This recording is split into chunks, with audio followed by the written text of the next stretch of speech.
that are listening in. Each application will be introduced by the planning officer. Then there will be speakers on those cases, and then the local ward members.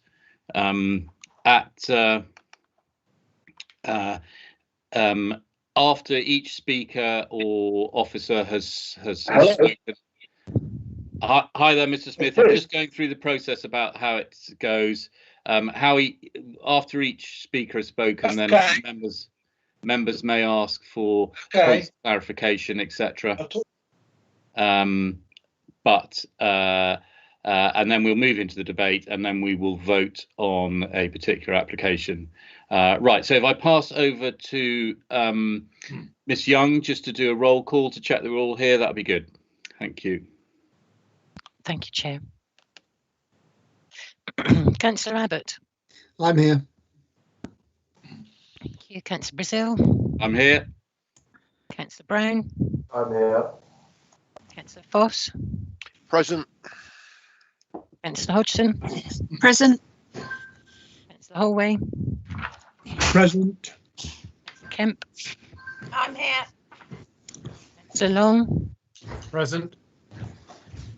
Councillor Callaghan. Good afternoon, present. Councillor Pringle. Present. Councillor Rowe. Present. Councillor Taylor. Present. Thank you, Chair. That's everybody back and raring to go. Excellent. Thank you very much, Miss Young.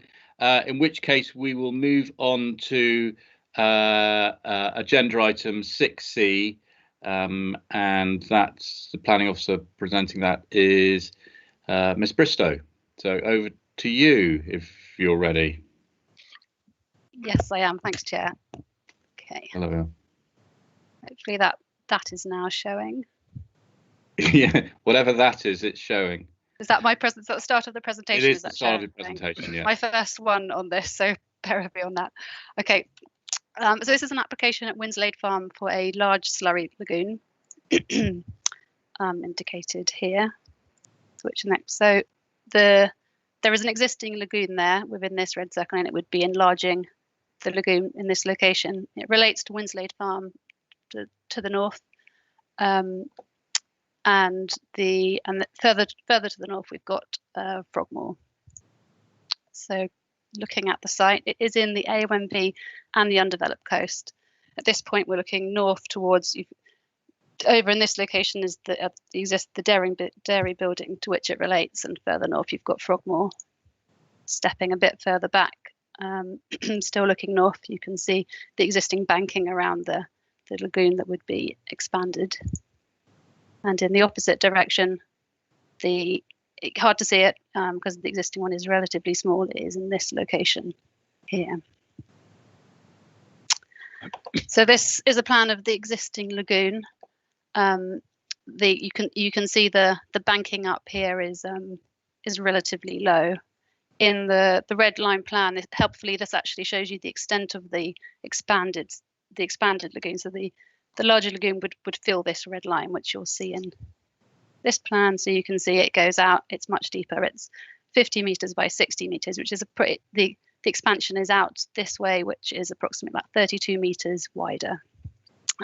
Because of that, and because, as you might have seen in the slide, the photos, the land does drop away. It will need a much larger banking on this edge, which puts it up to 7.5 meters, just over 7.5 meters. So, which is about 5 meters greater than we've got at the moment in that location. Apologies for the orientation of this slide. It was submitted to me in this format, but it's the only slide I have showing the farm holding, which hopefully you can make out. It's a rather faint red line going around in this location, which is important to note later on. So the store is in, the slurry store would be in this location, and the dairy buildings to which it relate to the north. To the south, these are the nearest residential properties of North Pole, which are approximately 350 meters to the south. The other thing to note, there was a previous application in this location that was withdrawn. As you can see, there's a cluster of residential properties here where the blue dot is, this lagoon would have been far closer to them. There were also issues of intervisibility with listed Molescombe House, which is over here on the east side. So this plan shows you the line of the undeveloped coast, and you can see here that the site is just inside the undeveloped coast. If you recall the farm holding, I can flick back. So the undeveloped coastline follows this road. And so a large swathe of this farm holding's land is within the undeveloped coast. This section here is outside their ownership, and all the land here to the north is close proximity to the residences of Frogmore, and also to the south here. It's going back. So go back. This one. So in terms of landscape it's considered an appropriate development in agricultural development in the countryside, and while it will have that large banking, it's considered that it will blend in time in that environment. In terms of the undeveloped coasts, where this is it's not considered an impact on the landscape, and if you look at the constraints on this farm holding, it's very hard to see where else they could find to put it, given the constraints. Then going on to the main issues that have been raised with the lagoon. I'll go through each of these in turn. In terms of odour, there's been no recorded complaints of odour from the existing store. And environmental health officers have said slurry stores are not generally considered to be particularly odorous, but have recommended an odour management plan, which would be conditioned. In terms of air quality, again, environmental health officers have said there isn't a national limit in terms of ammonia. They can only look at it in terms of the impact on human health. And given the separation of 350 metres to the other residential properties, again, that's not considered to be an issue that caused complaint, was reason for refusal. In terms of groundwater supplies, and this is potentially one of the most contentious parts of this application, which has caused residents concern. The Environment Agency are the principal enforcing agency in terms of groundwater, and the AEA have not objected to this application. This falls under a separate permitting regime, but for you to understand, the applicant is required to build the slurry in accordance with the silage slurry agricultural fuel oil regulations, the Sapphire Regulations, and the onus is on the farmer to follow those regulations. And that's outside of our jurisdiction in terms of planning. And environmental health officers have not raised any objections on account of the separation between the slurry store and the nearest borehole, which is down at the North Pole residence, which, as I've said, are 350 metres away. And then on noise, been another issue that's been raised, but again, given the separation, this is considered acceptable. And on land pollution, and Natural England have commented on the application and have actually said that there may be a net improvement with the site, as the reason for this slurry store coming forward is to meet with regulations that have been put on the agricultural holding. So they consider that it will improve runoff, as there would be, hopefully it would mean there would be less spreading in winter conditions. So just to end, focus members' attention on paragraph 183 of the National Planning Policy Framework. The focus of planning policies and decisions should be on whether proposed development is acceptable use of land, rather than the control of processes or emissions, where these are subject to separate pollution control regimes. And when we're talking about groundwater issues, that's the big focus here, that it's controlled by the Environment Agency. It's not a factor in terms of determining this planning application.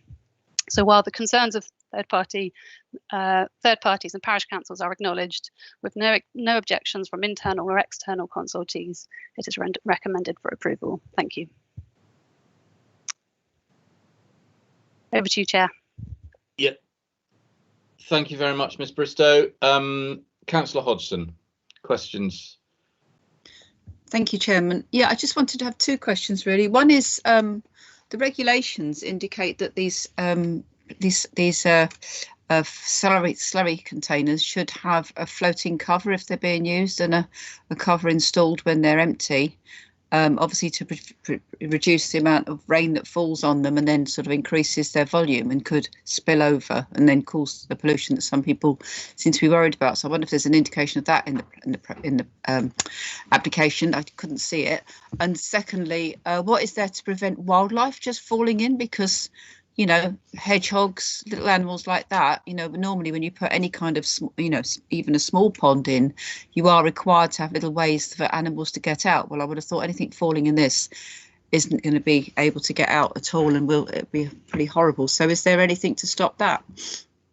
So in terms of the cover, it will be a naturally crusting top, which I did actually query with Natural England to ask if they might be required, you know, they might expect a different approach, but their advice was that was sufficient in terms of to control the level of ammonia pollution from the lagoon. And in terms of wildlife, it's not something that any of the consultees raised. You can see from my photos, it currently does. It is wet on top. I don't have an answer to that, I'm afraid. Can I just come back, because I did actually ask about the cover in terms of actually stopping rainfall, increasing what's in the tank and therefore increasing spill, as much as I didn't mention ammonia.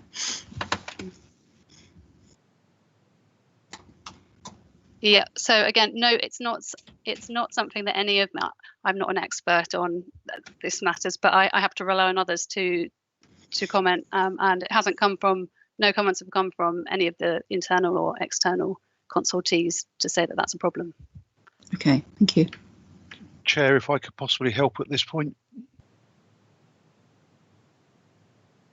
Sorry, yeah, of course, Mr. Weimer. Councillor Hodgson, I think you got it spot on at the beginning. I think whether it has to have a cover or not, I believe is controlled by other regulations that are either under the jurisdiction of Environment Agency or Natural England. So I don't think it's something that, because it's covered there, I don't think it's something that comes under the planning regime, if that helps.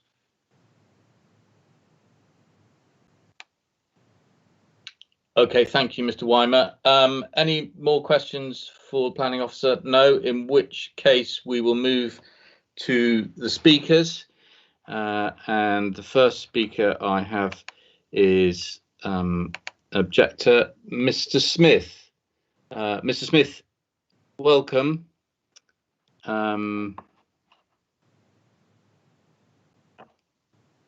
You're muted, Mr. Smith.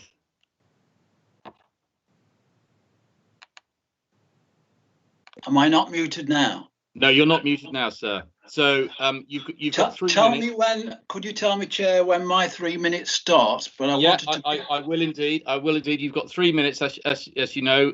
A few about 20-30 seconds before that's up, you'll hear someone whisper in your ear saying that it's almost up. Okay. And there are a couple of points, Chair, that I just wanted to make before the 3 minutes that are inaccurate that the planning officer has just mentioned. First of all, that the existing site was an existing site and there'd been no odour problems. Well, there'd been no odour problems or complaints because it wasn't used, and it hasn't been used for many years. As far as the distance is concerned, there is no borehole in North Pool. She mentioned a borehole. There isn't one. It is a naturally occurring aquifer which drains into a Victorian drains right across the base of the field. So totally inaccurate to say there's a borehole. I could go on, but that will do me. But they're the key ones in terms of misrepresentation there. Okay, right. Your 3 minutes starts now, then, sir. Question 1. At the original on-site meeting involving applicant, councillors and the planning officer, and at which the informal nod of approval was given to the applicant to go ahead and submit a planning application, was anyone at that site meeting aware that they were standing on top of the water resource aquifer that has been the source of North Pool's drinking water for hundreds of years? Answer, no. Question 2.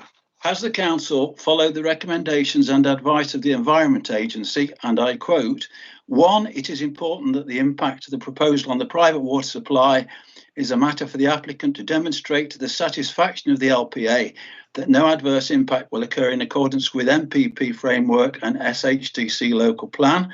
And 2, any information submitted to the LPA will need to be assessed by a competent professional.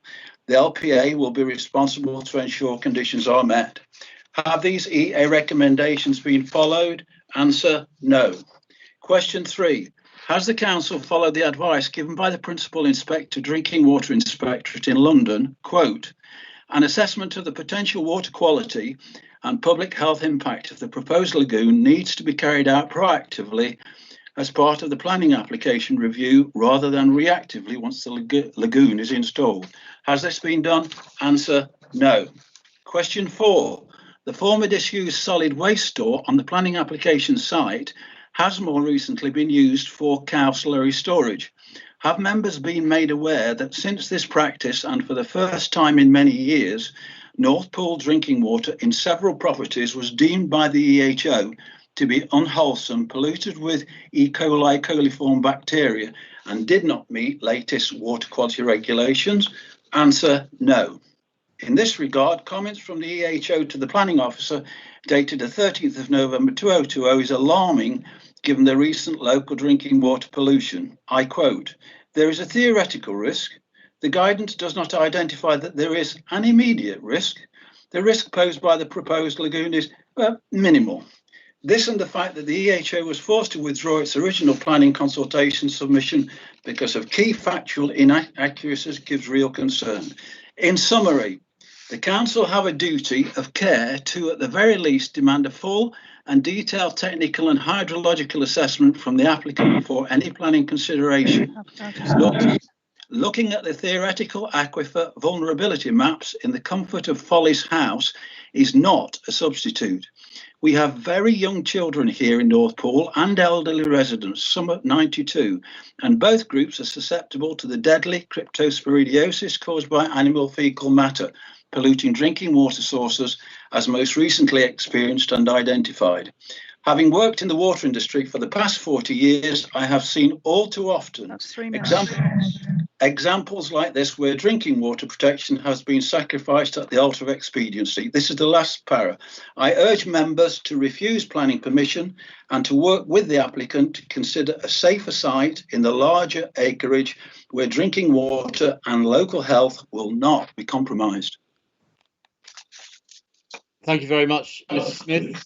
Members, any questions for Mr. Smith? No, I can't see any.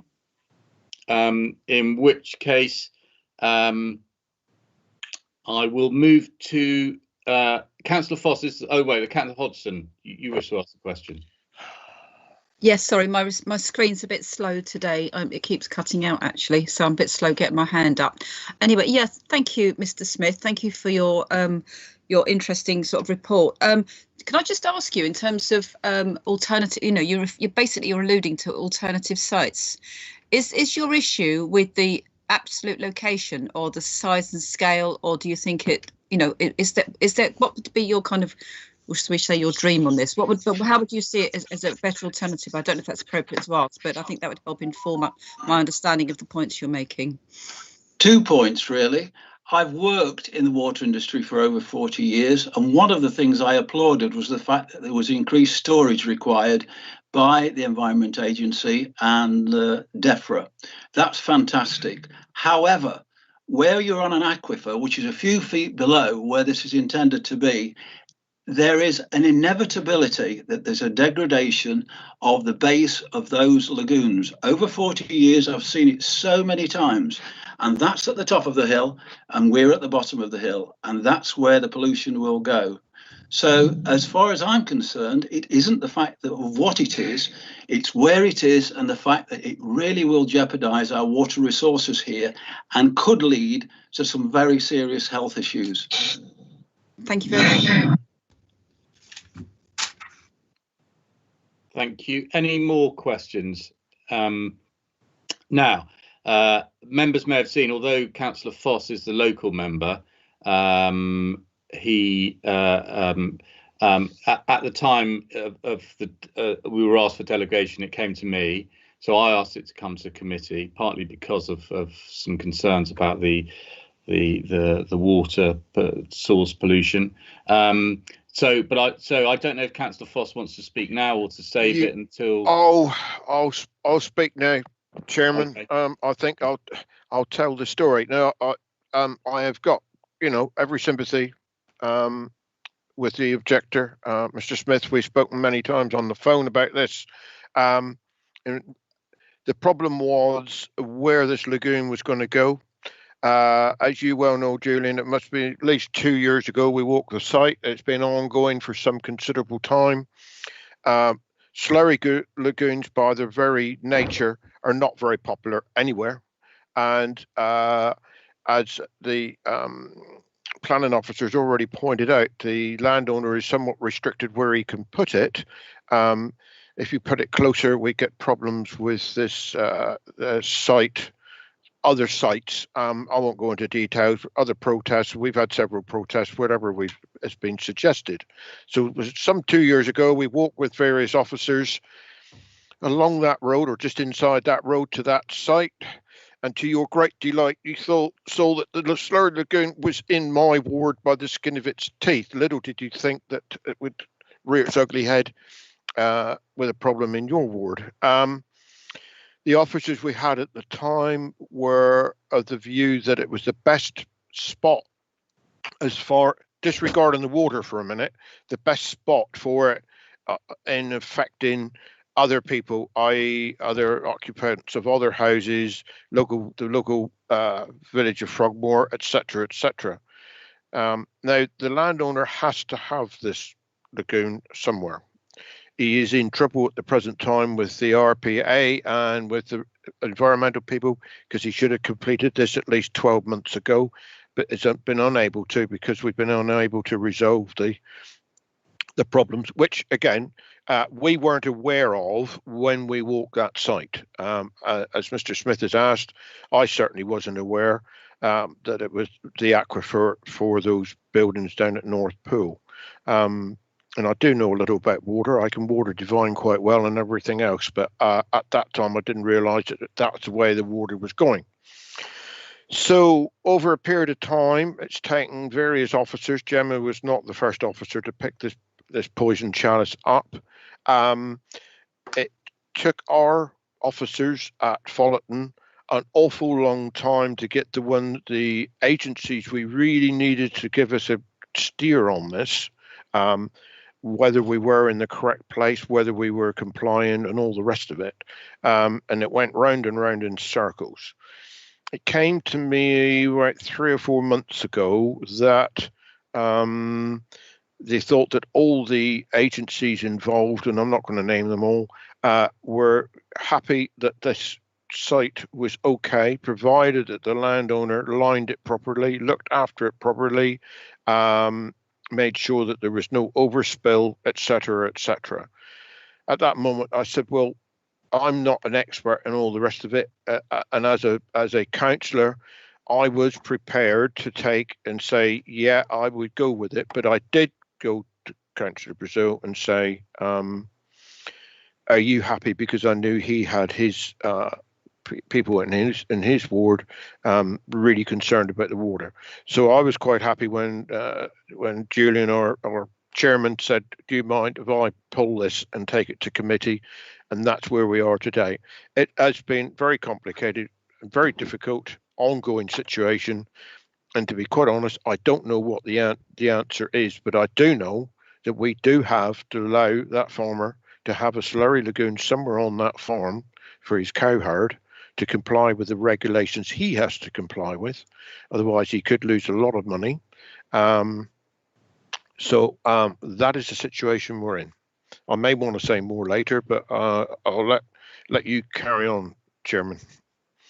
Thank you very much, Councillor Foss. I'm just wondering, is Mr. Luscombe here? Yes, Chair.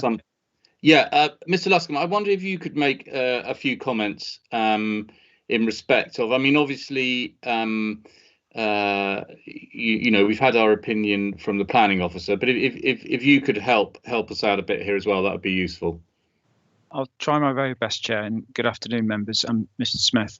I think I would have to point to the Environment Agency's comments on this matter. They had correspondence with us in November 2020 and emailed as regard to some of the concerns that have been raised, and commented that they consulted internally with a groundwater technical specialist who confirmed that they had no objections to the application. And for information said that they would only really raise concerns from a groundwater protection perspective if the slurry store was located in a source protection zone, which is and within 50 metres of a water abstraction site. And their belief was that the water abstraction in this case was well beyond that 50 metres. I think also to put into context, you know, there isn't any written guidance, as far as I'm aware, with regards to slurry sites and locations of private water supply abstraction sites. But as a guide, the guidance in terms of slurry spreading is where, you know, obviously where the slurry spread and it's not contained, is that shouldn't take place within 50 metres either. Excuse me, I'm just getting another call. Sorry. So the distances that we're talking about with regard to North Pool and with regards to the proposed location, ringing again, guiding me to the fact that it would be unreasonable for us to raise an objection to the application based on the guidance we've got from the Environment Agency and from that information that I've just given. I think what we also need to bear in mind is that the Sapphire Regulations, which are the ones that Gemma referred to in her introduction, will require the applicant to make an application to the Environment Agency to ensure the tank is constructed in such a manner that material should not leak from that tank. And to some extent, what we have to do is rely on that legislative process and those controls to ensure that pollution of any watercourse, any groundwater nearby doesn't occur. So my conclusion be that the risks to human health would be minimal, and that we couldn't at this stage, and thanks for putting up those comments there, that we couldn't at this stage object to the application. Thank you, Chair. Thank you very much, Mr. Luscombe. Mr. Smith also alluded to the fact that there had been, since it had been started to be reused as, or was used as a slurry pit, that there had been contamination of the water supply. Could you just expand on that a bit? Yes, certainly. To give some context, we've got around 950 private water supplies in South Hams, which are registered with us, and approximately 5% of those fail every year in terms of testing for what Mr. Smith mentioned, which was E. coli bacteria, which is fecal contamination, which is contamination, as the name suggests, from animal poo, including wild animals and bird poo, and not restricted to domestic animals or farm animals.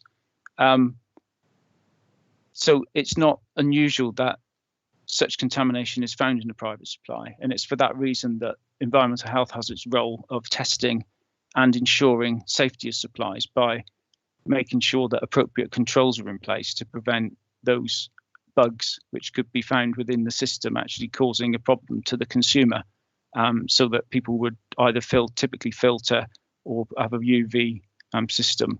The fact that the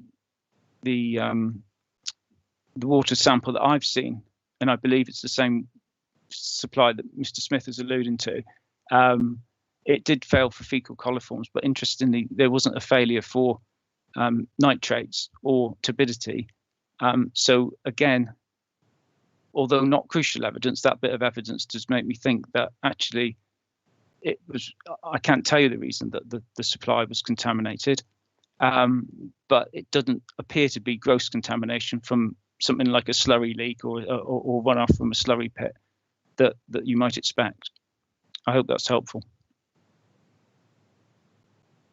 Yeah, thank you, Mr. Luscombe. That's very helpful. I don't know if any other members of the committee would like to ask any questions. Councillor Hodgson.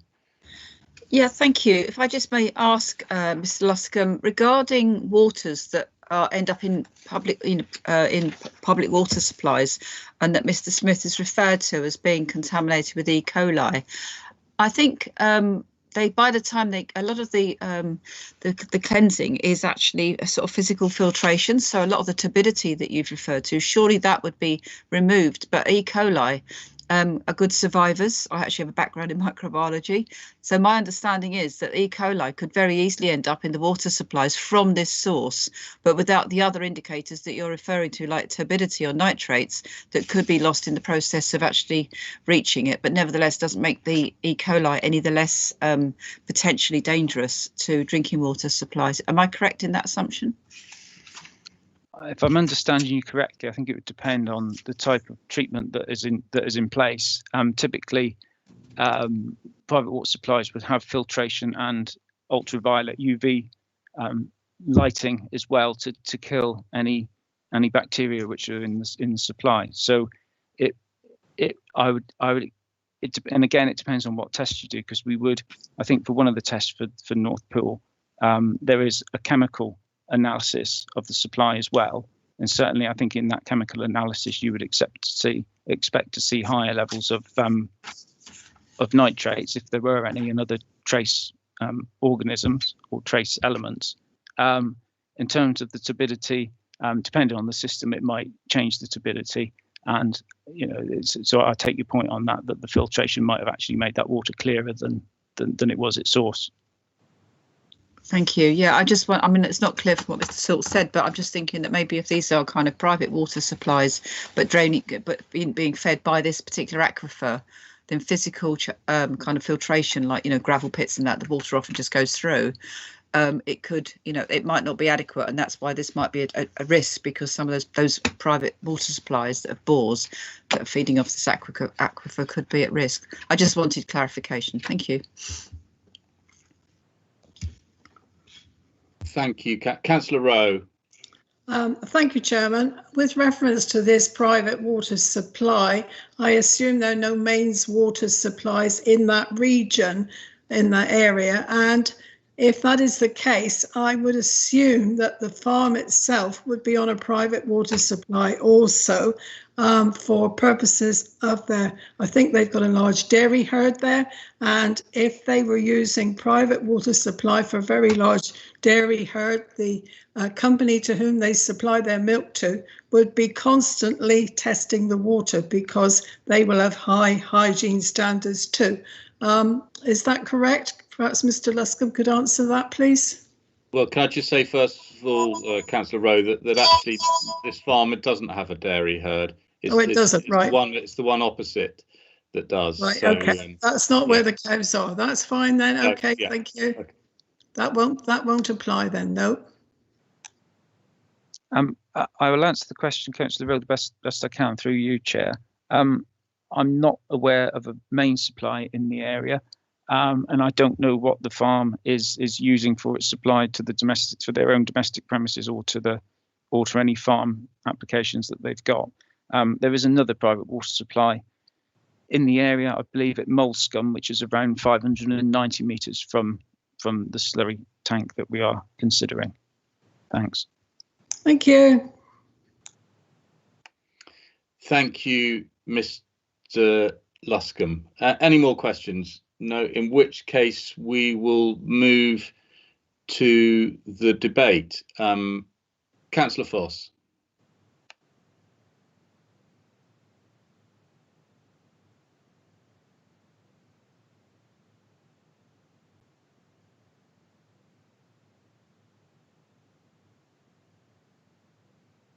Councillor Foss, I think you're muted. Yes, I am muted. Yeah, I was going to ask our environmental officer another question actually, or having a private water supply ourselves on the farm, we used to find that heavy rain from time to time used to cause a problem with just pure wash off the surface and contaminating the water to the extent we had to have the ultraviolet light fitted and everything else, and that cured the problem.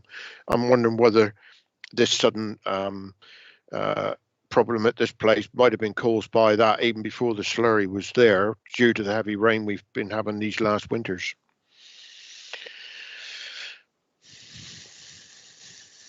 Would you like me to come back to that, Chair? Yes, please, Mr. Luscombe. Yes, certainly. Sorry.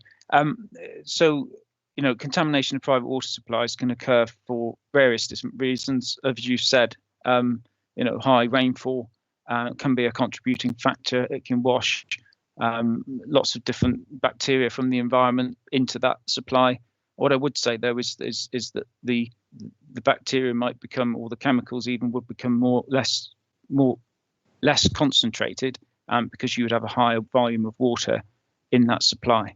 But yes, you're quite correct, Councillor Foss, that there's a number of reasons that contamination can occur, and there are a number of ways of making sure that contamination doesn't end up at the kitchen tap by putting in appropriate treatment works, which would be recommended after by a water engineer. There could also be problems conversely where you've got times of low rainfall. So again, making the water more scarce and also concentrating some of the chemicals or the bacteria that might be in that supply. Thank you, Chair. Thank you. Members, any more comments or thoughts or proposals? Let me, as I'm the one that's brought this committee, let me do a bit. I mean, Richard's gone into a lot of the history of it. If I say that initially, seeing all the external reports from all the external consultees, including the Environment Agency, I was minded to delegate approval for this. But following reports of some contaminated water supply, private supply, which coincided with the reuse of this store as a slurry pit, I felt that it was that whatever the situation, it was something where we must take responsibility as a planning authority, and so I spoke to the Mr. Smith and agreed that if there wasn't a hydrographical, or I think that's the word for it, report into how water spreads with, the water in the aquifer gathers and goes to the private water supply, then we'd bring it to committee, and that's what's happened. Having said that, I think that the NPPF is quite clear that the responsibility of us as the planning authority is to look at the land use. We have to assume that the containment of the slurry and the regime protecting that is the responsibility of the Environment Agency. And if those regimes don't happen effectively, then it's they who will be the ones who would look to control or enforce those processes as they're meant to be. So I have a great sympathy with Mr. Smith and the position that he finds himself in, but I do think that as a local planning authority, given the reports that we've had from the external consultees, particularly the Environment Agency, that we would have to support this application as per the officer recommendation, and I will propose that from the chair. Thank you.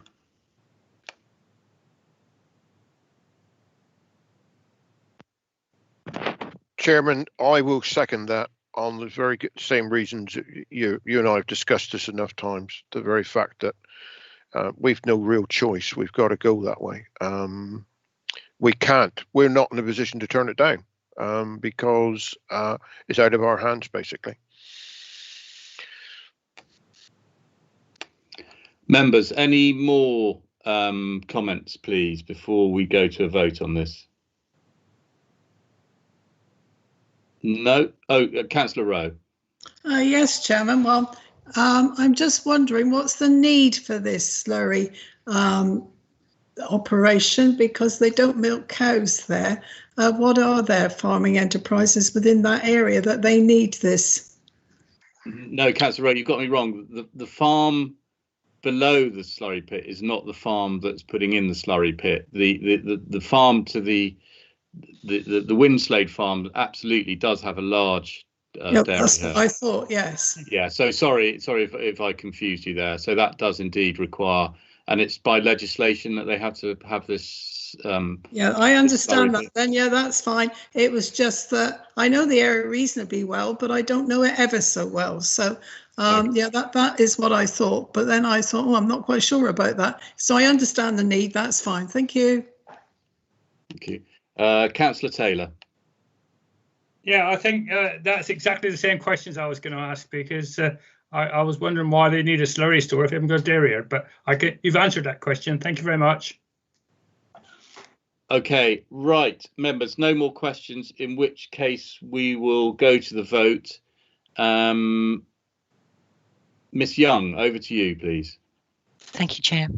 So this is a vote in favour of is for approval as per the officer recommendation. Can you confirm, please, that you have heard all of the debate and the application, and how you are voting, please? Councillor Abbott? Yes, I've heard all of the debate and I'm voting for. Thank you. Councillor Brazil? I've heard all of the debate and I'm voting for. Thank you. Councillor Brown? I have heard all the debate and I'm voting for. Thank you. Councillor Foss? I've heard all of the debate and I'm voting for. Thank you. Councillor Hodgson? Sorry, Chairman. Yeah, I've heard all the debate and I'm voting against. Thank you. Councillor Hallway? I've heard all of the debate and I'm voting for. Kemp? I've heard all the debate and I'm voting against. Thank you. Councillor Long? I've heard all of the debate and I'm voting against. Thank you. Councillor O'Callaghan? Heard all the debate and voting against. Thank you. Councillor Pringle? I've heard all of the debate and I'm voting for. Thank you. Councillor Rowe? I've heard all the debate and I'm voting for. Councillor Taylor? Heard all the debate and I'm voting for. Thank you. Chair, that is 8 for, 4 against. The application is approved. Thank you very much, members. That application is approved. Right, we will move to application 6D.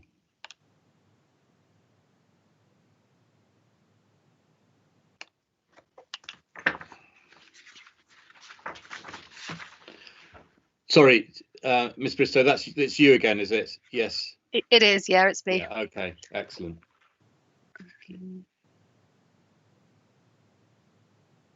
Okay. Yeah. Hopefully that's showing. So this is an application for an extension to a business park that's about 2.5 miles outside of Totnes.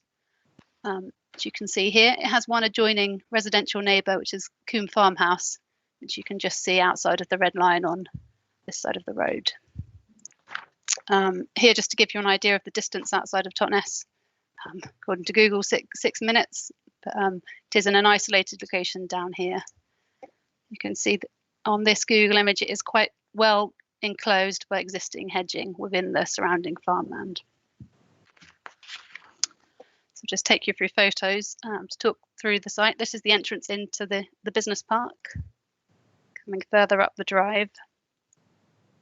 So looking down into the sort of horseshoe of existing commercial units, Block 1 is proposed, it will have a new first floor in it to create, currently there's 3 units within Block 1, it would go to having 8 units in total, 498 additional square metres of floor space. Land rises up towards the north, so walking up towards the back again, you can see block 1 would be the one with the new first floor on it. Now to the rear, looking down, looking directly south, block 1 here in your shot. The roof here is Coombe farmhouse that I mentioned before, I believe. Oh, it's next slide after.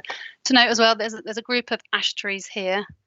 This line of ash trees would need to be removed due to the expansion of block 1. Looking from the east side, Coombe farmhouse here. It's approximately 30 metres from the expansion of block 1, which is just important to note because of potential noise and other considerations. So 30 metres separation. And then this is the back part of the site, which will be easier to see when I show you the site plan. At the back here, there is proposed for a new 2-storey block of units. It'd be 8 units, 816 square metres of floor space. The use of these units would be the new use class EG 1, 2 and 3, which is formerly B1 offices, research and development and industrial units compatible with a residential area, as well as B2, which is industrial not compatible with residential area, and B8. The existing site has those uses. Again, and this is the hardcore area where the approximate location of block 2 at the rear of the site. So here, this is the existing site plan, where you can see my cursor. This is block 1, and block 2 would be here to the rear of the site. As you can see, block 1, for additional floor space here is 489, and at block 2, 816. Just to take you through the plans, this is the existing ground floor of block 1, which would be refurbished and reconfigured, and the new first floor above. The maximum size of these units above is, I think it's unit 5 here, it's 113 square metres. So they're all quite small units. To note, since when the committee report was published, there weren't air source heat pumps. You might have noted in my report, I had to say that they weren't on the plans.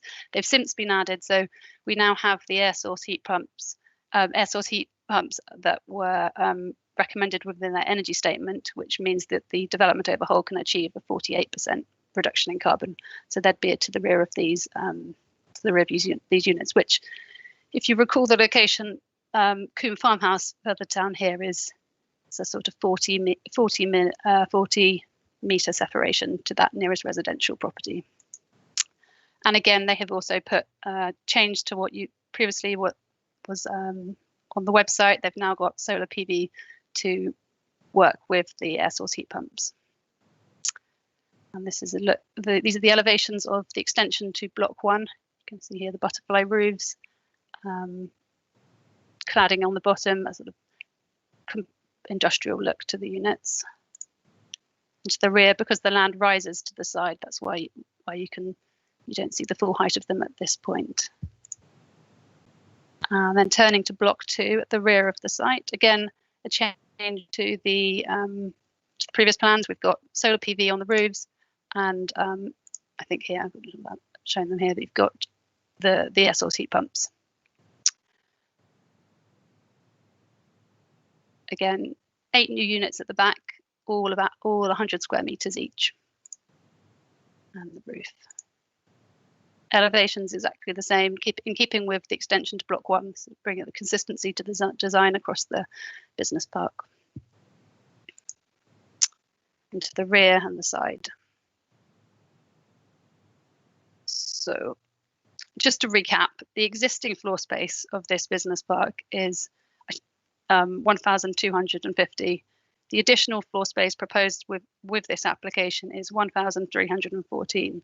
So an over double increase in floor space. It's recommended refusal following a policy objection on account of this being an unsustainable location outside of a defined settlement. I'm going to give a brief overview, but I'm going to pass to Phil Baker in policy to provide further detail at the end of my presentation. So, first fact to bring to your attention: of the applicant's travel survey, they counted 81 vehicle movements associated with the business park on the day of the survey between 7 and 7. on their modelling, they calculate that this new floor space will generate a further 91 travel movements every day between 7 and 7.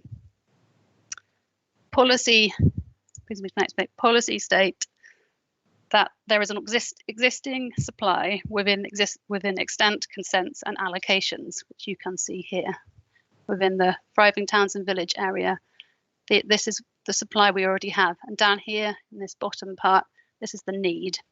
So that you can see the numbers here were cover in excess the need that's been identified within the JLP for employment land.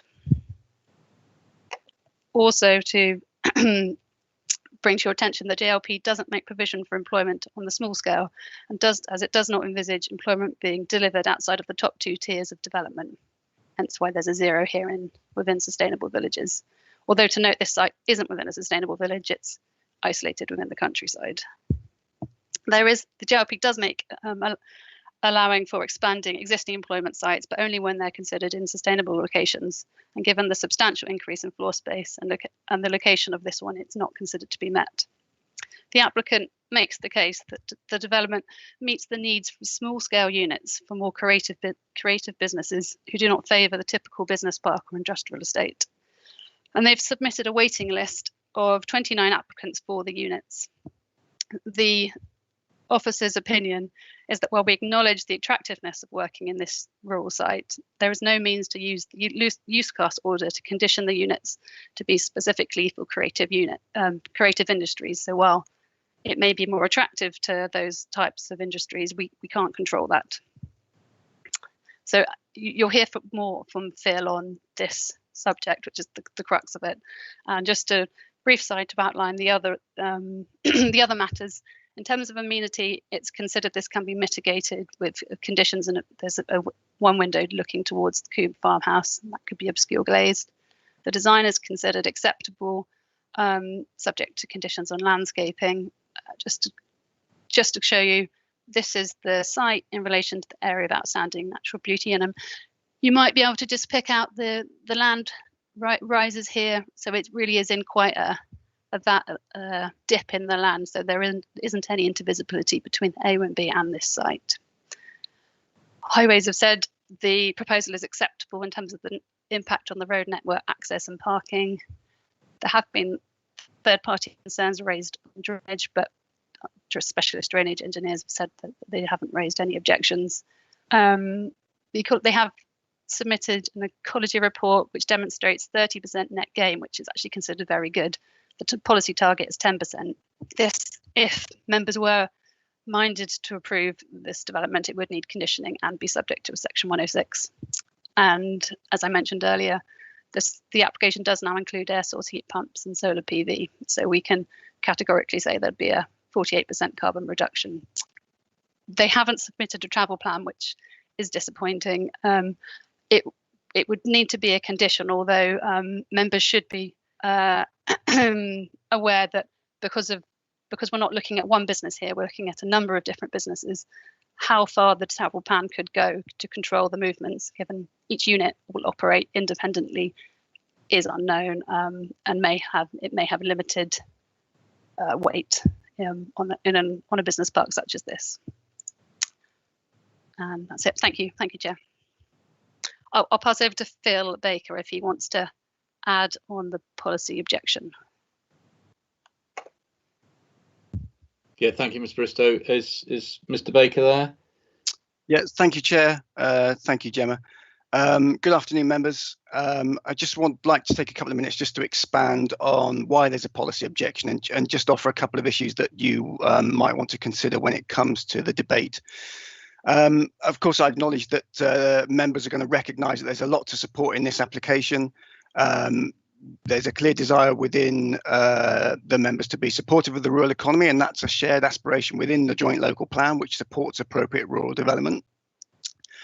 As with any application, I would always advocate starting at the top of our adopted policies and working down. And the first of those is policy SPT1, which outlines how the plan envisages the delivery of sustainable development. And it's very clear there in terms of the economic benefits of the plan that it promotes a sustainable economy by supporting environmentally conscious business and a low carbon economy. And as you work down the policy hierarchy, policy TTV1 is the spatial strategy, as you'll all be aware. That directs development towards named sustainable settlements. And I don't think there's any argument that obviously this proposal site is within the countryside when considered against the settlement hierarchy in policy TTV1. And as such, the policy requires that the application justify why a countryside location is required. And I think that's something that members could reasonably consider as part of the debate, whether or not there's sufficient justification within the application for a countryside location. Policy Dev 15 is the policy that we deal with primarily when it comes to promoting the rural economy. And the policy is broadly supportive of proposals that are considered to be in a suitable location. And there's a specific policy, Dev 15.8, that suggests that we should not be supporting development that results in an increase in the use of private vehicles and where the impacts of additional movements have not been mitigated. And I think this is the kind of the crux of the objection from a policy point of view. Of course, the NPPF is clear that in order to achieve sustainable development, a proposal should deliver economic, social and environmental benefits which are interdependent and need to be pursued in mutually supportive ways. Now, members, you're well practiced in balancing the benefits and impacts of development proposals, but I think in order to do so, you need to be furnished with all of the information required to undertake that planning balance. Clearly, there are some benefits to this proposal. The delivery of more employment floor space, not least in the current climate, is, I'm sure, a factor of the application that members would like to support. However, the economic benefits alone do not override the need to justify why a countryside location is required. And that's a direct quote from a recent planning appeal that that was dismissed with regards to the Ashbury Golf Complex in West Devon. As Ms. Bristow has already pointed out as well, there's already a very healthy supply of employment land, both being consented, completed and under construction within the Thriving Towns and Villages policy area. Now, of course, the buildings themselves are proposed to improve the efficiency standards of both the existing premises and within the new units themselves, and that's to be applauded, and it's really encouraging to see. Of course, you don't need planning permission or up to a certain point, you don't need planning permission to improve the efficiency of an existing building. And the new buildings themselves are only partially responsible for the associated carbon impact of the development. We've already mentioned that the site is in the countryside. It's not in a location supported by the spatial strategy. There's no regular bus service that goes past the site, or not a bus service that is going to get anyone to and from work before 9 or after 5. There's no, and walking and cycling is highly unlikely to be used as a regular travel to work option, given the location of the site and the topography of the land in between the proposal site and nearby settlements. Now, of course, conflict with policies SPT1, TTV1, TTV26, Dev 15 and Dev 29 on their own don't mean that the application should be refused outright. Of course, there needs to be a balance of considerations. And policy Dev 15 does make provision for applicants to show that they've considered the impact of being in an unsustainable location and how those impacts of additional transport movements can be mitigated. Dev 15 makes specific reference to sustainable travel plans, as Ms. Bristow mentioned. Now, this is a vehicle, pun intended, that applicants can use to show how the impacts of additional transport movements have been understood and how those are going to be mitigated. Now, no sustainable travel plan has been submitted, and it's been suggested it could be conditioned as part of a permission. This isn't a tick box exercise. The sustainable travel plan needs to be scrutinised and agreed with the local planning authority to ensure that all of the impacts of those additional movements have been sufficiently understood and that the mitigation is realistic and deliverable. This ideally needs to be done before determination, because without it, it's difficult for members to know what the scale of the impacts of the proposal is going to have and whether these impacts are going to be mitigated successfully on site or through additional projects and behaviour changes. There is a transport statement that's been submitted as part of the application. Unfortunately, it doesn't follow the prescribed methodology by government in that it omits to offer any critique as to how the existing site can be accessed by walking, cycling, or public transport, or it doesn't identify any future opportunities for how additional uses can be accessed by walking, cycling, or public transport. But it does mention that the new development is likely to generate at least another 90 journeys every day, and that's notwithstanding that we don't know the exact nature of the businesses that are going to go into the new units. That's based on an assumption that the new units and the new businesses are going to generate a similar pattern of movements as the businesses that are on site already. So just some matters to consider when it comes to the debate, members. Are the benefits robustly evidenced? Is the business case the same now as it was before the pandemic? Is there going to be more vacancies within the existing units at Coombe Park, or indeed on any other industrial areas or employment areas that we've got within the district? Is the countryside location justified? Is simply a desire for creative professionals to be co-located with other creative businesses justification in itself? Can the proposal be considered to meet the JLP and MPPF requirements for sustainable development, or does the proposal rely only on the purported economic benefits? Is this dispersed type of development compatible with the local and national climate emergency? And ultimately, do members feel that they have got sufficient information to make an informed judgment as to whether the benefits outweigh the impacts? Thank you, Chair. Members, any questions? Councillor Foss. Yeah, thank you, Mr. Baker.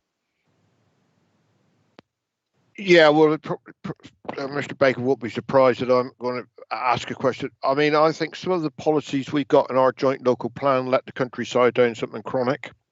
And I've sent him emails on that subject in general terms. Could you explain about SO 9.3 in the JLP?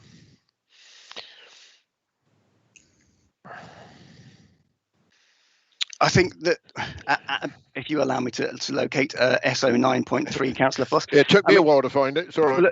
The first thing that I would advocate, and this was a key feature of the presentation that we had last week about the AMR, is that the plan needs to be read and considered as a whole. There may well be elements, individual sentences or bullet points that somebody would like to point at that would suggest that there's a specific outcome that should be arrived at when it comes to the deliberation of a planning application.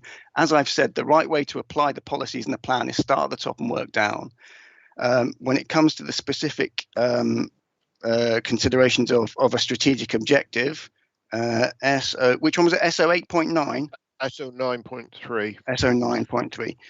Enabling local employment opportunities that can support a thriving rural economy. Yes. Yeah, I agree with you. Yeah. And the policy. But I don't think we are. That's the problem in general terms. I'm not saying that I've made my mind up about this particular application, but yeah, okay. Okay, right. Yeah, question answered. Thank you. Yeah, you made your point. Has somebody put their hand up? I'm struggling to see that at the moment. Me. Sorry, Jackie. Yes. Sorry, Councillor Hodgson. Yeah. Yeah. I'm just, listening to what's been said about the green travel plan, and goodness, I mean, I'm really enthusiastic for these things, but you have got, because there's a number of small operators there already who often are far more flexible than kind of big companies. I would have thought that, a lot of those would actually be very keen to have some kind of green travel plan, where they would actually do car shares for any of those that do need to come in and out of town, or even maybe an eco car share or something like that. But also just looking at the location, I mean, where it is actually does go, it's not that far from the footpath that follows the River Dart. If you look at the map of where it is, which we're looking at now, you're sort of really going pretty well straight across to just further down the road, pick up the lane, and then walk down to the footpath, and then you're into the end of Totnes. And not everybody lives right at 1 to 14 Bank Lane. There are actually other places around. So I would suggest, and also I'm aware that there are people who live in Ashbrington who actually use this Coombe Park facility too. So is this a question? It's really. What I was going to say was, can it not be conditioned? A green travel plan. I think that's something that the planning officer might answer on that, but also it's something that can come out during the debate. I mean, Ms. Bristow, did you want to just comment on that? Let me turn my video on. Yeah, so yes, it can be conditioned. It would have been better because of the way, I think if it had been a single business, you could have had more assurances. In conditioning it, you were just working with one party to get them to sign up to what it proposes, which is because it is a number of different businesses there, it will make it harder for us to enforce whatever they do propose. And it's at this point we can't then say how many of the 91 new vehicle movements each day will it reduce it by. But yes, it can be conditioned. I think mine and Phil Baker's opinion is just that it would have been better to have had it at this point, because then you could have seen what reduction in vehicle movements it could have resulted in. Okay, thank you for that. I mean, I think from the response there, Jackie, I mean, Councillor Hodgson, is it may be a little bit tricky to get a green travel plan, but it's something that I think that we can definitely work on, partly because they're just different businesses. So to get them all to sign up to the same plan would be there are problems with that.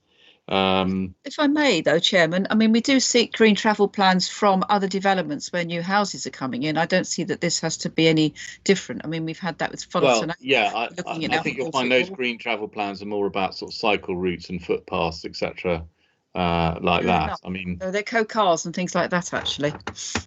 Yeah, but I mean, you know, this isn't a housing development. So, but anyway, no, I mean, I take your point on board, and it's something we can look at. But I think it's going to be fraught with difficulties on this particular application as it stands. Now, are there any more questions? Mr. Baker, you wanted to say something again? Yeah, just to kind of complete the discussion on that, Chair. The sustainable travel plan is different from a green travel plan. It's specifically designed to inform and understand the impacts of a business, obviously, which is going to be very different in terms of the number of movements and type of movements you get from a housing development. The difficulty is kind of controlling and understanding the movements for each of those individual businesses when we don't know who they are going to be. But given that the applicant has suggested that they would be amenable to the submitting a sustainable travel plan, I wonder perhaps if that's something we could build into whatever the kind of tenancy or letting agreements are for each of those units, that each of the businesses commit to their own individual sustainable travel plan. No, thank you for that, Mr. Baker. And I think Councillor Hodgson, if you want to expand on that during the debate, okay, and ask members if they're prepared to put in some kind of condition there that would encompass what Mr. Baker said. That's if we're minded to approve it. I'm just making sure that we're equally even-handed here, because I do remember that Beacon Park, which is a really big development in Dartington, they were required to have a travel plan, a sustainable travel plan, and that's what got them their permission. Yeah, no, it's a good point. Right. Anyone else? Any more questions for Ms. Bristow or Mr. Baker at this stage? No, in which case we will move to the supporters. I understand that we're having difficulty in getting Mr. English into the meeting, but he has sent a statement, and so I wonder if Ms. Young, you could read that statement out or make the presentation, if that's possible. Thank you. Thank you, Chair. Thank you very much for allowing me to address you in relation to the planning application for the improvement and development of Coombe Park, which is an enduring, unique and much-loved commercial facility. I want to make 3 principal points. The first is that whilst Coombe Park is undoubtedly in a rural setting, the property can in no way be classed as agricultural land and is not rural of itself. It's a very vibrant commercial centre and has been for very many years. It has always been regarded as such, acknowledged by South Hams District Council in a letter dated 28th of June 1995, which I believe there's a slide for, which clarifies the use classes attributable to Coombe Park, which I hope is a document you can all see. The letter speaks in the widest context and does not limit uses to the then existing buildings. Since then, Coombe Park has been altered and extended, authorised by planning permissions issued in 2001, 2002 and 2003. A further outline planning permission was issued in August 2016, fully supported by the Council and without any objection and against the background of policies very similar or identical to those of the present JLP. Block 2 of the present proposals is essentially a reworked version of this earlier consent, which was not built. The second point relates to demand. Since purchase of Coombe Park in November 2016, we have seen persistent and urgent demand for units of up to 1,500 square feet. There has been no material vacancy at Coombe Park, and often there has been multiple applications for units. We remain fully let, and as time has passed, demand has grown markedly, and we now hold a register of applicants who are unable to find space in any location. Our own research and that of our agents, Rendals, shows that there is a negligible amount of workshop space presently available, and this is confirmed in the report dated 18th of January 2021. This is a most unhealthy and distorted marketplace. It's no good for either occupant or landlord. Importantly, it works directly against entrepreneurialism, business startup, business development and employment. It denies the opportunity of diversity in employment, particularly in rural areas. Officers have advised that the policy is to direct employment to the major centres, but our experience shows that this is not what the market wants. People living in rural areas want employment space closer to home and do not want to be made to travel further into other centres, which would add to undesirable travel patterns. Heartfelt and very personal representations from 3 existing occupiers and 1 applicant have been shared with Councillors Brazil and Mackay. The third point is about compliance with the JLP. The policies contain laudable aspirations of diversity, choice, sustainability, the encouragement and support of business, and most importantly, employment. That support should be district-wide and not just confined to the main towns. As we come out of the current crisis, we must support local businesses and help them to stay local. We've worked with your officers over many months and provided an extensive number of independent reports concerning carbon reduction, environment and biodiversity, noise, traffic, drainage, etc., which shows that we have met and exceeded the objectives of the relevant policies. Post-development, the energy performance of the entirety of Coombe Park will be markedly improved, as will the quality of the buildings and environment. Coombe Park will then be a very sustainable facility. We have met every planning request and shown how our development causes no harm, but provides tangible improvement. There is no real conflict with the policies, and this modest addition to commercial supply can only be of benefit to Southam's residents and businesses, and I sincerely hope you can agree that this development will maintain and improve this already vibrant and popular commercial location. Thank you very much for your time. That's the end of his presentation, Chair. Thank you, Miss Young.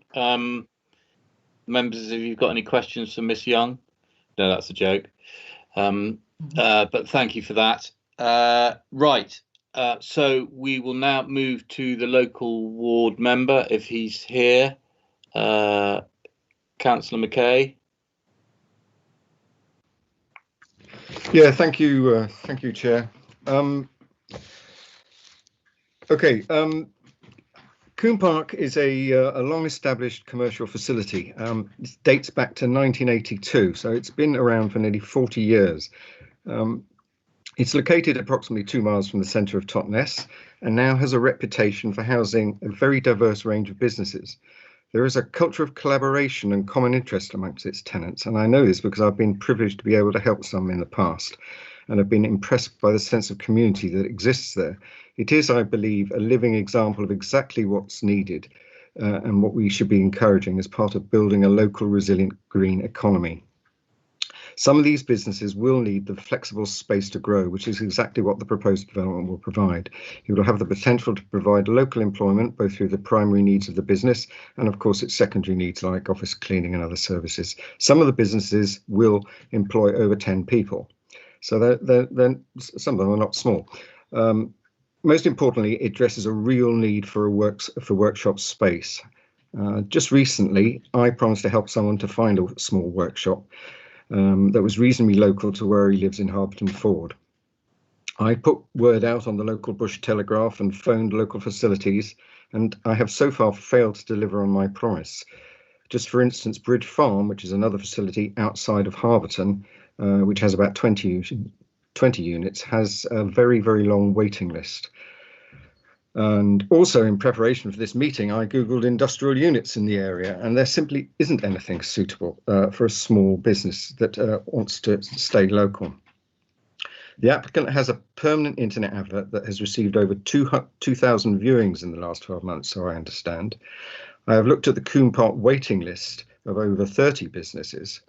29 was mentioned earlier. I believe that's gone up.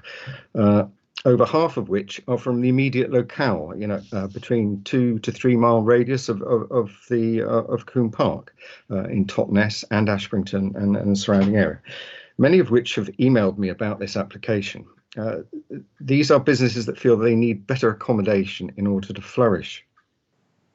And just a brief case study. I've received correspondence from a company that's relocating from London and spent 2 years looking for somewhere suitable for their film studios, and states in an email to her, we have been in contact with Mr. English for over a year now and are on a waiting list for a 1,000 square foot unit. We have looked all over the surrounding area, and Coombe Park is ideal for us. I've also received many emails from existing tenants supporting the application and the vision that goes with it. So there is a real and current need for exactly the kind of facility that these proposals would provide. And just for clarification, Coombe Park currently offers 16 units that vary in size from about 200 square feet to 1,500 square feet. The proposals would add a further, apparently maximum 13 units, but that depends on configuration, which will be determined by need, because these units are flexible.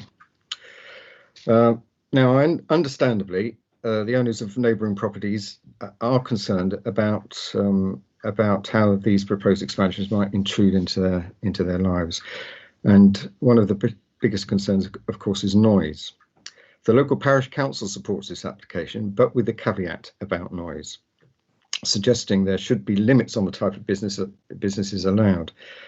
My understanding is there is no provision in planning law to apply a condition like this. However, it is possible to set noise thresholds, and members will note the environmental health response to the noise impacts study provided by the applicant was very favourable and recommends such a condition accompanies an approval. I believe this should allay the fears of neighbours and protect them from any potential noise nuisance. I would just like to talk very briefly about flooding. There have been issues with flooding in the past, which is mentioned in the objections. The cause of the flooding is runoff from fields above the site and are not owned by the applicant. There is undoubtedly a need to address this problem, and some measures are already in place. There's a sort of a little lagoon up there for starters, but the issue is unrelated to the proposed development. I'm currently looking into how I may be able to help get this resolved once and for all, because it's been going on for years. Traffic has been raised as an issue. These 90+ journeys. Coombe Park is on a relatively busy and substantial road, which is the main route from Totnes to Ashbrington, Sharpham Estate, a very busy venue during the summer, Tuckenhay, Cornworthy, and the many hamlets of the area. So the proposed additional units will result in negligible relative increase in traffic. And with regard to journey length and sustainability, its proximity to Totnes, 2 miles is mentioned. I measured it as less than 2 miles, but it's 2 miles nearest, damn it. It's very close to Totnes. The provision of electric vehicle charging points at the site, the existence of walking and cycle routes, as Councillor Hoshin points out, there is the cycle path that runs to Sharpham. There is also the steep hill whose name escapes me that takes you down into the back of Totnes, all of which are cyclable and walkable that take you very close to the site. And so alongside the other aspects, I think this actually will promote active travel. I know that there's several tenants already cycle to the site. And I suggest that this the proposal is in line with the overall goals of the JLP and the policies that have been mentioned, SPT1 and DEV 15, etc. And finally, some other aspects relating to sustainability. As has been mentioned, the application has commissioned an ecology report that indicates a potential biodiversity gain of 30% against the policy target of 10%, and also both the existing units and the new units will have air source heat pumps and solar panels. So, in conclusion, I believe the proposed development would bring significant benefits to the area, provide much needed workshop space, and is an opportunity to encourage a community of businesses providing rural sustainable employment, and has the potential to make a real and significant contribution to the building of a resilient green economy in the South Hams. And I do hope members will be able to find a way to permit this development. Thank you. Thank you very much, Councillor McKay. Members, any questions? If I may, Councillor, you mentioned electric vehicle charging points. It's probably I haven't seen that in the report. Can you confirm that is it?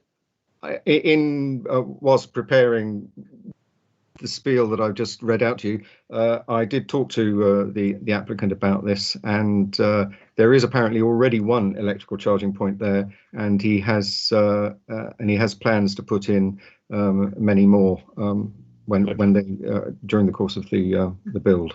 Thank you very much. Any more questions there? No, in which case we will move to the debate, please, members. Who would like to go first? Just looking. I can't see anyone there. Councillor Holway.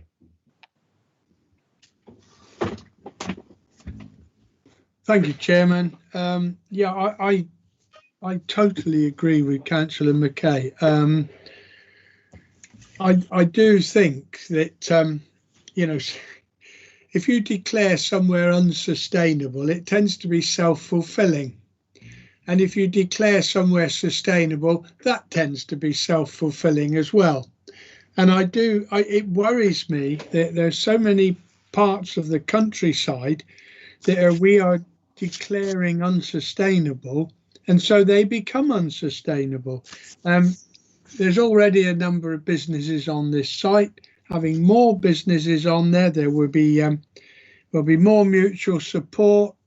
To quote a silly example, if anyone's got a forklift, the rest don't need to buy one. They can borrow the one that's already there. And I do think that there's an awful lot of people in the countryside who'd far rather push bike or maybe have a moped to get to this site than go all the way down the hill to Totnes, increasing any poor air quality in Totnes on their way, and then have to come back up that blessed hill on the way home in the evening. I think they'd be far better working somewhere like this. I think as we come out of this pandemic, we've been told there's been an awful lot of redundancy already. And one thing that sparks people setting up on their own is the little bit of a kick they get when they're made redundant. And I think we need to remember that. And I do think we should encourage these sites, particularly an established site where it'll just become more and more sustainable as time goes on. Thank you.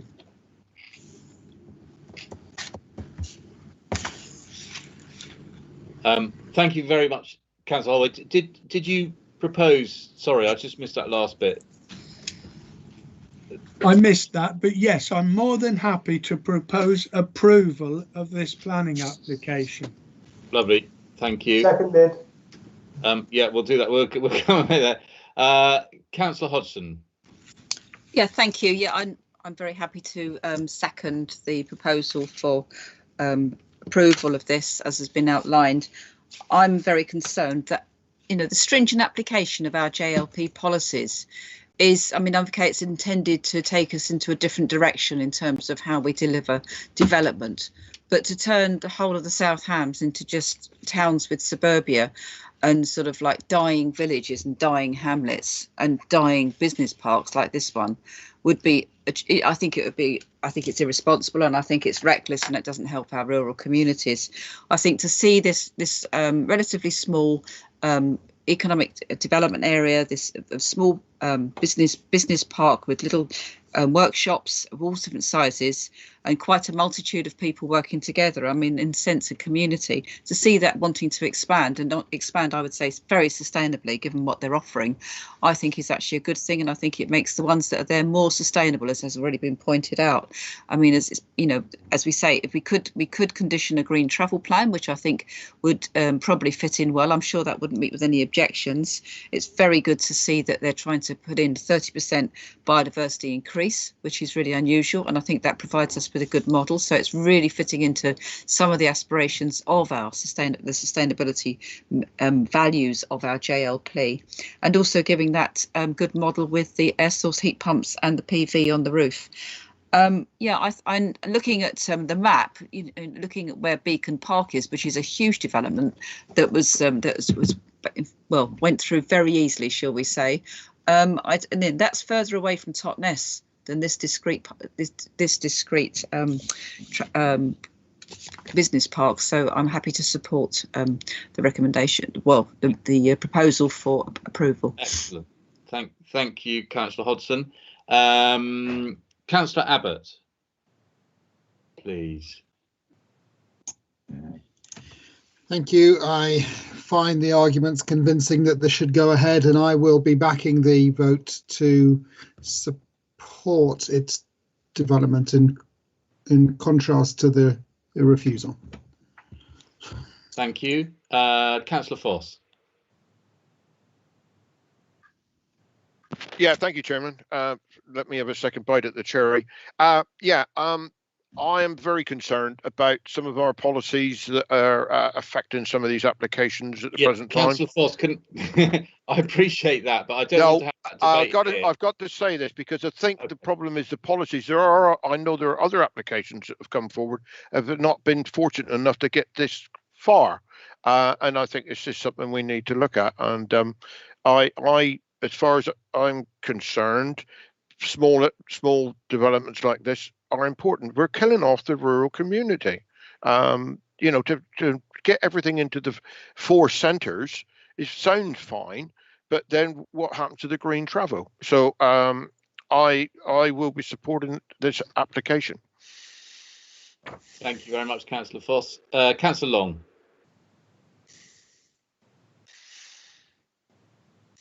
Thank you, Chairman. I think, like everybody else, this is actually a good example of expanding an existing site. It's shown that it's a very sustainable proposal with a good biodiversity gain acknowledged by the officers.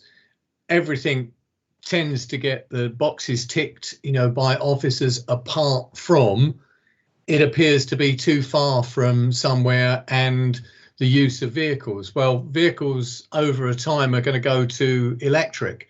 So I think we're going to see that change.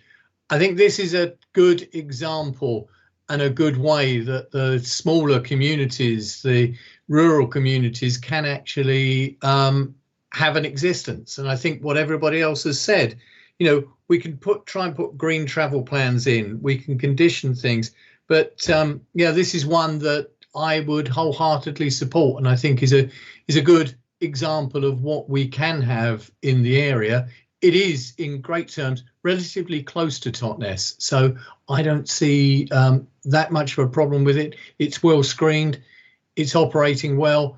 The proposals with PVs, air heat source pumps, all these things that we're asking for everywhere else, we've got here. So this has my support, Mr. Chairman.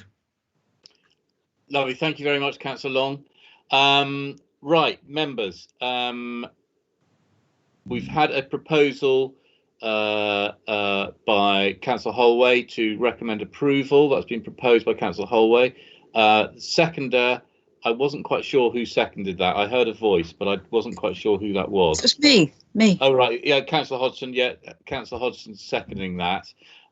Just before we go to the vote, as chair of planning, I mean, I concur with what's being said, but what I would say to members is that we've got the JLP workshop on the 30th of March. It's quite clear that we feel that our employment land policies need to be updated and brought into line. I have to remind members, I know some of you weren't here, that we did vote through that JLP.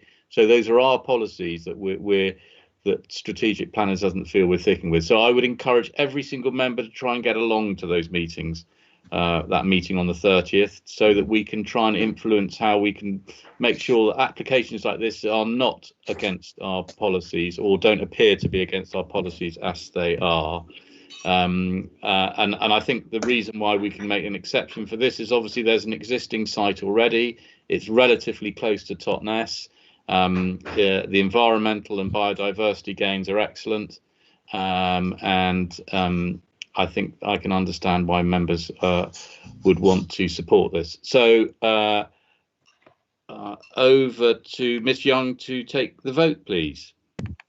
Chair, with respect, can I come in a second, please? Yeah, of course you can. Of course you can. Sorry. Before you go to the vote, because given the number of members have already expressed their view during the debate, I think I've got a pretty good idea of where this is going. But before we go to the vote, can we have a conversation about conditions? So we actually, so that vote, the vote is takes conditions into account at the same time. Yeah. Again, in similarly to other things I've been talking about today, I would like this to be the resolution to be delegated approval to head of practice to agree the specific wording of the conditions with the chairman, vice chairman, proposer and seconder. I think the conditions we'd be looking for, and picking up on some of the things you've said as well, the standard time that for commencement in accordance with the approved plans, the use to being specific classes with the use class order. I think we ought to have something around maximum size of units, because I accept there needs to be flexibility, but I think the members' view as expressed is that you wouldn't want it to suddenly to become 2 or 3 big units. So I think we need to have a think about that. Sample of materials, landscaping, tree protection, lighting survey, noise levels. I know that was specifically picked up. There's a condition requested. We can deal with that. The ecologist has asked for a landscape and ecology management plan.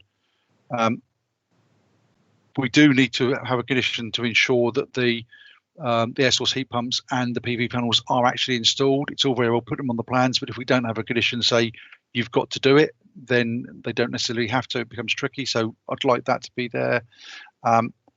As mentioned, the travel plan, and my understanding from what members are saying, it's the green travel plan that they'll be looking for, drainage details. And I think we ought to, I understand what Councillor McKay said, but I think we ought to put a condition on there that specifically requires plans to be provided of additional electric vehicle charging points to be installed, and that they should be installed. I can either, normally it can be part of a green travel plan, but I think it's more cleaner if it's a separate standalone condition as well.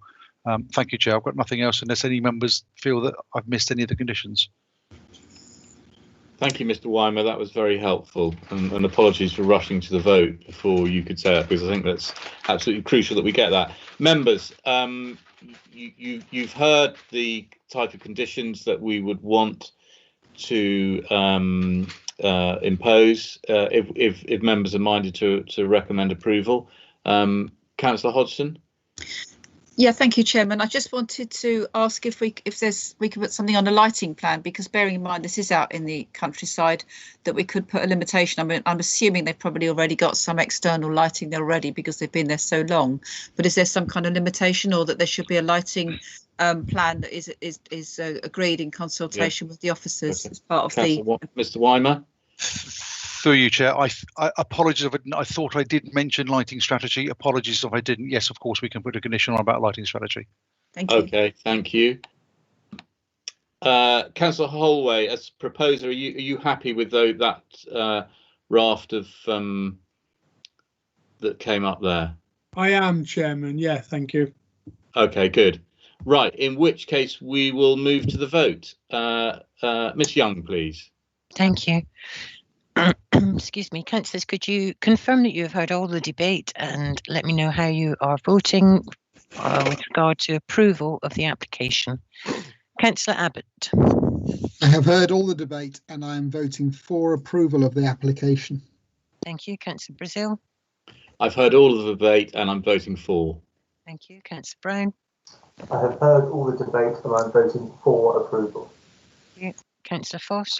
I've heard all of the debate and I'm voting for approval. Thank you. Councillor Hodgson. I've heard all of the debate and I'm voting for approval. Thank you. Councillor Hallway. I've heard all of the debate and I'm voting for approval. Thank you. Councillor Kemp. I've heard all the debate and I am voting for approval. Thank you. Councillor Long. I have heard all of the debate and I'm voting for approval. Thank you. Councillor O'Callaghan. I've heard all the debate and I'm voting for. Thank you. Councillor Pringle. I've heard all the debate and I'm voting for approval. Thank you. Councillor Rowe. I've heard all the debate and I'm voting for approval. Thank you. Councillor Taylor. I've heard all the debate and I'm voting for approval. Thank you. Chair, that is unanimous. All in favour. Thank you very much, members. That application is approved. Right, we will move quickly on to agenda item 7, appeals. Over to you, Mr. Weimer. Thank you, Chair. I'll go through this. Probably easier if I share my screen, isn't it? This.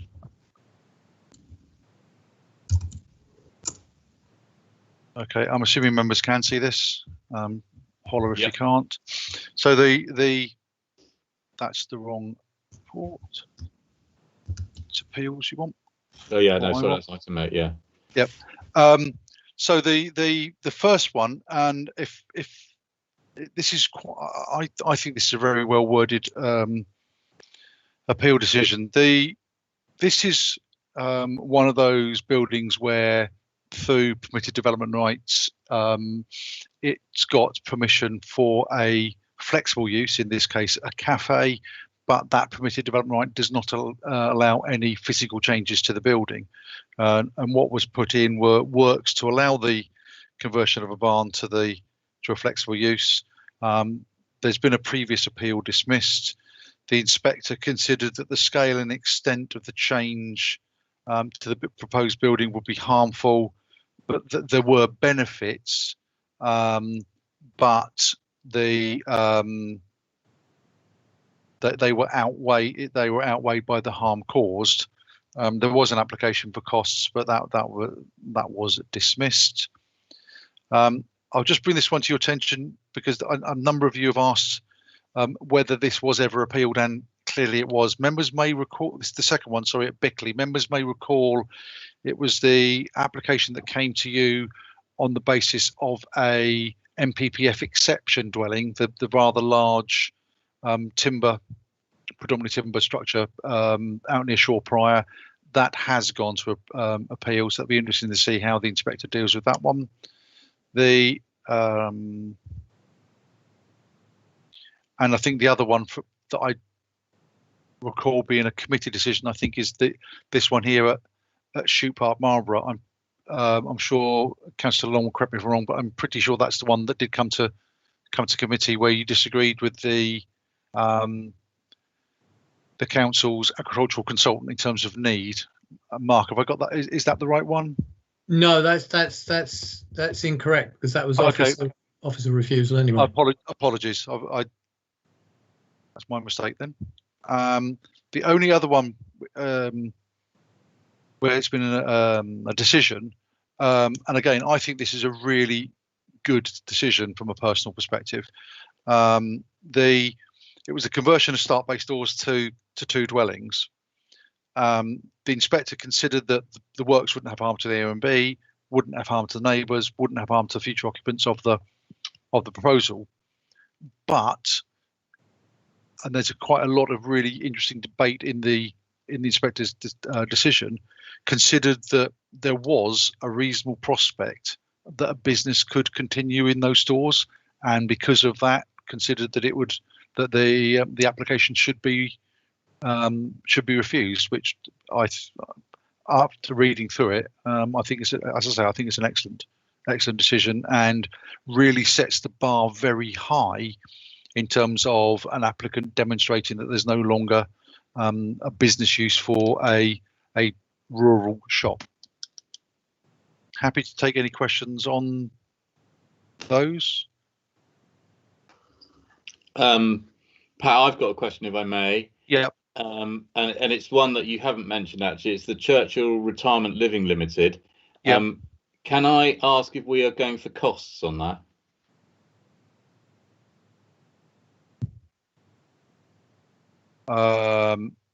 As we haven't done the statements yet, to the best of my knowledge, I don't know. I can't answer that. I'm assuming from that you'd like us to.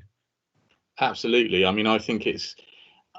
I mean, it was absolutely against every single policy we've got almost, and it's almost like what they're doing is they're going to go to appeal, see what it's refused on, and then put in an application which just about covers all those reasons for refusal.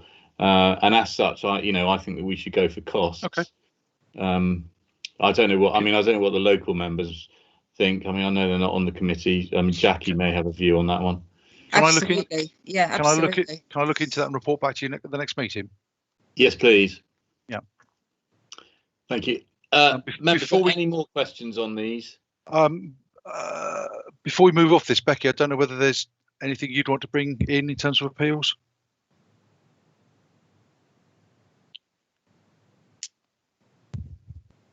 Thank you, Pat. Thank you, Chair. I wasn't aware, and I don't think actually, looking back, I was at the meeting in February, so I wasn't sure whether the Malt Hill Barn appeal had been presented to members before. It might have been last month when I wasn't. I don't think I was at committee last month, so I didn't want to repeat anything that's already been said on it. But I was just flagging that up, that it wasn't on the list, and I wasn't sure whether it had been raised with members or not. If it hasn't, I'm happy to just quickly talk about it if there's any questions. Malt Hill, but it doesn't ring a bell with me. But it was an appeal against an enforcement notice, was it? I don't think it has been reported, to be honest. Pat, Right. Becky, it hasn't been, so I think it might be good. Yeah. Okay, so Malt Hill Barn is a building in Salcombe that had a planning permission for use as a camping barn. It's got a long history, and it was really the intention really was to ensure when the youth hostel went, I think it goes back a way, but when the youth hostel went, that there was still a facility for larger groups such as scout groups, youth groups, or any large group of maybe walkers or whatever. It has been planning permission was granted for that use, and it was developed, and it is quite a substantial building that has been marketed and successfully operated as a very high-end luxury accommodation for approximately 12 people, rather than the 22 that the original floor plans suggested that it could accommodate. Like I say, there's a tortuous planning history on it, but in the end, it resulted in us taking enforcement action because we were trying to ensure that the camping use, the camping barn use, which unfortunately wasn't a defined term within the planning history, but there was a set of floor plans that sort of supported that use, and we said the existing floor plans certainly didn't support that use, and we were keen to encourage a much larger group type of accommodation, a more basic. So there's been a very long planning history. We've had an appeal decision because the previous history required these floor plans to be submitted and approved, and if they weren't, then the building was to be demolished. That was a very onerous condition that was imposed by the planning inspectorate previously, and whilst we accepted a building on site, because of the wording of the condition, we followed that condition and argued that there'd been a breach. The recent appeal decision, which was given in January, does set this out, the building is not required to be demolished, and that's not something we were really seeking. But what it has resulted in is that there should be a change in the layout to try and increase accommodation for much larger groups rather than the 12, the high-end luxury accommodation. Now, I don't think we're going to achieve everything that we wanted, and it certainly wouldn't have a camping barn sort of bothy style appearance anymore. The appearance has long been sort of accepted through this planning history as the result of an earlier appeal. But it does encourage a sort of a wider use, and the inspector's decision, so whilst not entirely what we wanted, does still require there to be some changes internally to encourage a sort of a more teaching scout hub group use in the future. So it wasn't entirely what we wanted, but it's certainly a great improvement on the existing use, existing promotion of the facility than we currently have. Thank you. Long, I know, sorry. Thank you for that, Becky. Members, any more questions on item 7, appeals? No, in which case we'll move on to item 8, which is majors and updates on major applications. Over to you, Pat, again. Thank you, Chair. As usual, I don't intend to go through these on a case-by-case basis, but will happily answer any questions that members have on any of the applications that are on the list. Members, any questions for Mr. Weimer, for Pat? I can't see any. Yeah, sorry, Chairman. I'm trying to press all yeah, I was looking at, be of interest to you as well, Chairman. Creek Close at Frogmore. What is that? Where are we with that? Relatively close for it to being resolved.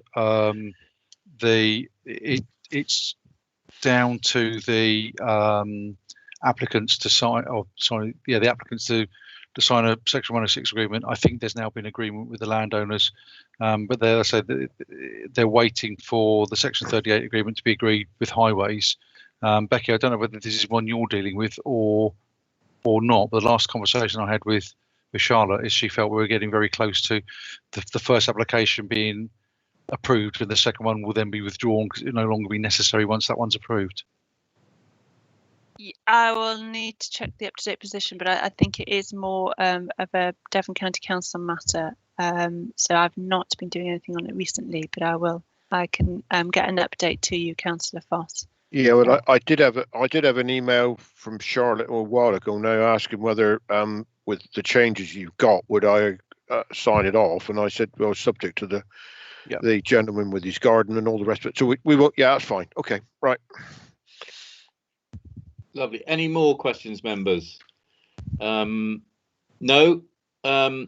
In which case that brings us to the end of the meeting. Thank you all very much, particularly for this morning session, which was not easy, but well done, everyone. Chairman, yeah, you're going to swear at me, but I'm going to say this. I've been niggling about some of the policies that we've got a problem with, or that we seem to have. May I suggest that all the members, when they've got time, have a look at the draft Cornwall County Council plan. Steve Baker steered me in that direction to see there was one or two things in there that might be of interest when we have discussions in the future. I won't say any more than that. If you want to have a look, it's worth a look. That's fine, Richard. What I didn't want to do was to get into a debate about whether our joint local plan is right. No, I wouldn't.